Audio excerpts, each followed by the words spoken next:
Police స్టేషన్లలో జరుగుతున్న వ్యవహారాలతో పాటు సర్కిల్ ఇన్స్పెక్టర్లపై నిఘా పెట్టారు.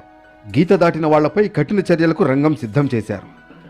నెల్లూరు జిల్లాలోని కొన్ని పోలీస్ స్టేషన్లలో అవినీతి రాజ్యమేలుతోంది. న్యాయం కోసం స్టేషన్కి వెళ్లిన వాళ్లకు వేధింపులు ఎదురవుతున్నాయనే ఆరోపణలు ఉన్నాయి. ముఖ్యంగా డబ్బులు ముట్టజెప్పనిదే ఏ పని జరగడం లేదనే విమర్శలు వెల్లువెత్తుతున్నాయి. అలాగే పోలీస్ స్టేషన్ పరిధిలో జరిగే అక్రమాల్లో పోలీసులు భాగస్వాములవుతున్నారనే చర్చ జరుగుతోంది. బెల్ట్ షాపులు, వైన్ షాపుల నుంచి మొదలు పెడితే పేకాట, కోడిపందాల వరకు పోలీసుల అండదండలతో అక్రమాలు జరుగుతున్నాయి. చివరికి గ్రావెల్, చికెన్ వేస్ట్ దందాల్లోనూ పోలీసులు వేలు పెడుతున్నారు. నెలవారీ వసూళ్లు తీసుకుంటూ అక్రమ దందాలకు పచ్చజెండా చూపిస్తున్నారనే ఆరోపణలు వస్తున్నాయి. పోలీసుల అండతో మద్యం షాపులకు సమయపాలన లేకుండా పోయింది.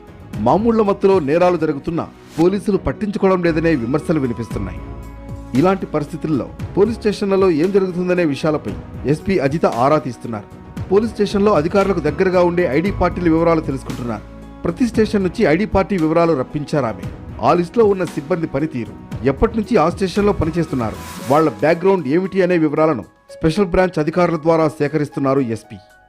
పలు పోలీస్ స్టేషన్లలో కొందరు సిబ్బంది ఏళ్ల తరబడి పాతుకుపోయారు. 5 ఏళ్లకు ఒకసారి బదిలీలు జరిగినా అధికార పార్టీ నాయకుల సిఫారసులతో అటాచ్మెంట్ పేరుతో మళ్లీ ఆ పోలీస్ స్టేషన్లో ఉండిపోతున్నారు. నేరస్తులకు ముందుగానే సమాచారాన్ని లీక్ చేస్తున్నారు. ఒకే స్టేషన్లో ఎక్కువ కాలం ఉంటూ నేరస్తులతో దోస్తీ చేస్తున్న వాళ్లలో ఇప్పుడు ఎస్పీ చర్యలతో వణుకు మొదలైంది.